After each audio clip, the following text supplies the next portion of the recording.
Kaya nga ang tanong ay, nagdarasal ba tayo bago magdesisyon, bago bumili ng isang bagay, bago sumabak sa isang samahan, bago sumama sa isang grupo, bago bumili ng bagay, bago mag-asawa, bago magpamilya, bago mangibang bansa, di ba? Bago magpaluwal ng puhunan sa isang negosyo, bago mangutang, ay ang mga anak pala ng Diyos hindi nangungutang. Continue.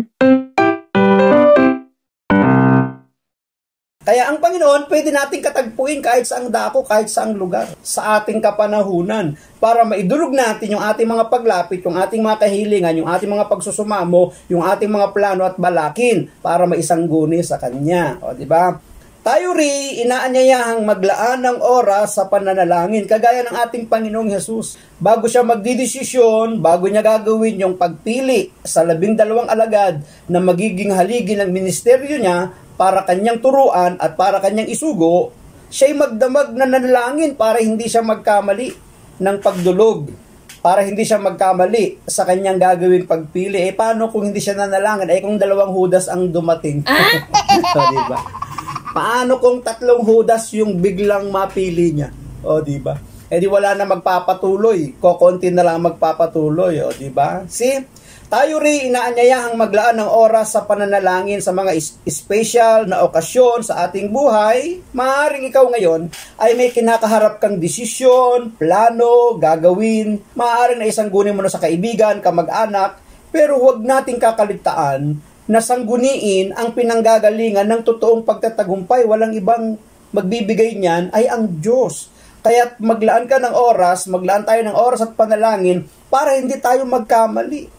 Para maging maayos at matagumpay yung lahat ng ating gagawing pagdidesisyon, pagpili, pagpaplano, pagpapaluwal ng salapi sa negosyo, pagbili ng bagay-bagay, para hindi tayo magkamali.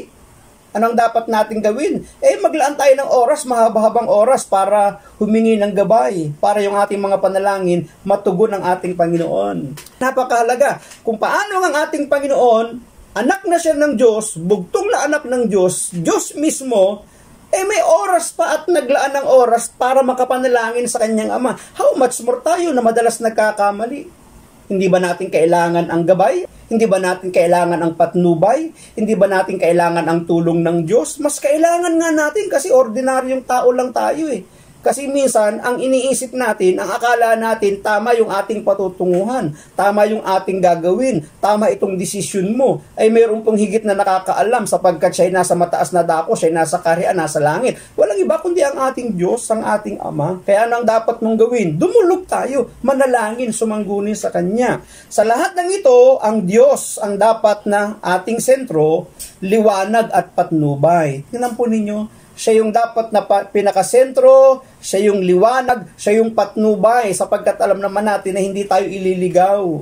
Hindi tayo magkakamali kapag kasama natin ang ating Panginoon. Kaya nga ang tanong ay, nagdarasal ba tayo bago magdesisyon? Bago bumili ng isang bagay, bago sumabak sa isang samahan, bago sumama sa isang grupo, bago bumili ng bagay, bago mag-asawa, bago magpamilya, bago mangibang bansa, di ba? Bago magpaluwal ng puhunan sa isang negosyo, bago mangutang, ay ang mga anak pala ng Diyos hindi nangungutang. Siya pa ang nagpapautang, di ba? So, nagdarasal ba tayo bago gumawa ng mga mahalagang desisyon ng ating buhay? At kung nagdarasal ka, nagdarasal tayo. Bakit tayo nagdarasal? Ang layunin para hingiin ang gabay, patnubay ng Diyos para hindi tayo nagkakamali. Thank you, God.